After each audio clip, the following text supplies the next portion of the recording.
This is Local Edition on Brad Pomerance in the San Gabriel Valley, not far from El Monte, and we are joined by a councilman from that beautiful city. His name is Juventino Gomez. We call him Jay. Thank you so much for joining us, sir. We appreciate it. Thank you for having me. Of course. I want to talk to you about veterans. You're a vet Sure. yourself. Sure. And El Monte, over the last few, weeks and months, has done a lot to support the veteran.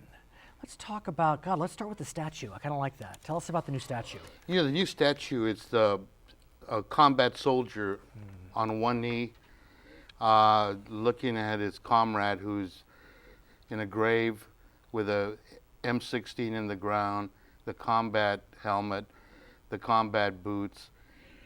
And that was done by us in the city to support and to let everybody know the heavy price that our military, our men and women have paid. And I'm speaking to someone who was in the military and paid a price. Yes, sir. If you don't mind Yes, me sir. asking. No, yes, Yeah. sir. Yes, sir. Yeah. And that made it even more exciting, more passion to be able to provide this tribute to so many men and women that didn't come home, hundreds of thousands, and hundreds of thousands that came home with a lot of physical and psychological disabilities. And I'm glad you brought that up because I'm old enough. I used to wear one of those silver bracelets during the Vietnam era. And I remember getting a little flack for that because I think we didn't treat our Vietnam vets so well. But I think it's fair to say that we've come around. Is that fair? That we treat our vets a lot better? Let me share this. Please. We've tried to come around. Again, when you have in the same sentence, homeless vet. Oh, we're going to go there. We're going to go there. We'll talk about that. But Yeah. at least, I know, I mean, it's a small token, but we have parades for veterans. Did you have a parade when you came home? I never had a parade. Not so much. No, Not so much. Just Yeah. kind of a real negative. I was going through the LAX. Yeah, not so much. And so I'm glad that there's work to be done. There's work to be done, but I do think we've turned a corner. I hope. I'm not a vet, so it's a lot better than it was. Okay, good. So let's talk about another amazing development, the Palo Verde Apartments. Good grief, this is phenomenal. It's a housing project, affordable housing, and part of that is going to be for homeless vets, for veterans, and that's just one that we just broke ground. We have a homeless veterans village that we've just built, 41 units for homeless vets.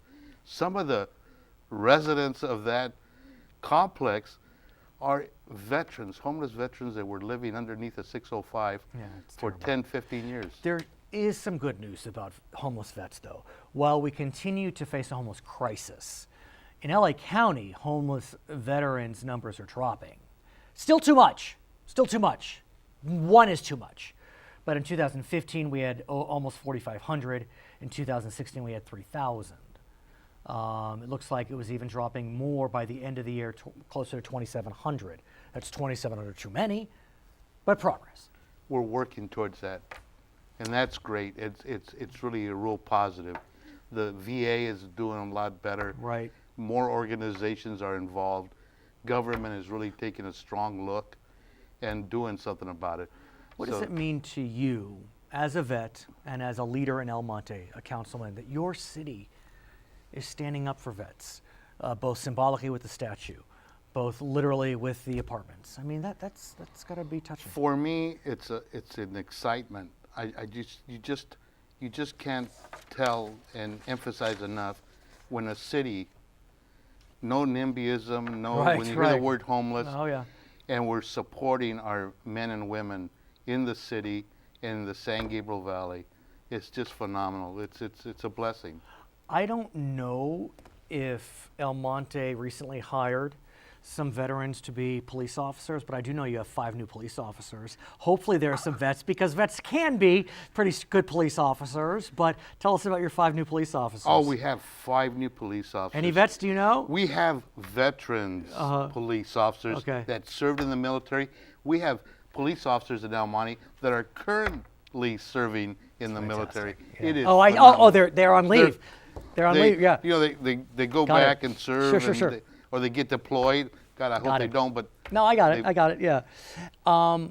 And it's pretty. It's a strong statement that you're able to hire, because 5 years ago, if we were talking, you were not hiring. You were barely able to keep what you got.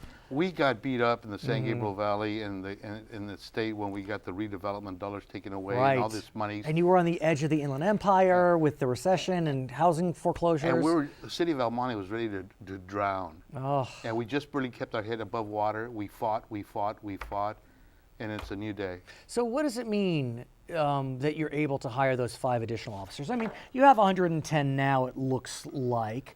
So it's not a huge percentage, but I got to think symbolically it means so much. It means a lot to the men and women that serve. It means a lot to the community. It's a safety factor.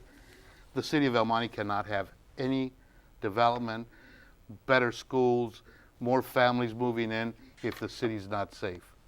And El Monte is safe, even though Look, there are issues everywhere. a lot of issues. There are have issues happened. everywhere, but Yeah. look, we've turned the corner on a lot of areas, be it veterans, be it the economy, be it increasing the number of police officers we have in our local forces. And this is just 5. We're going to Right. hire more. How? We're gonna do everything we have to do as the economy betters. Sure. As bigger business comes into the city, as big stores, restaurants come in, we're gonna hire more officers. But we're not done.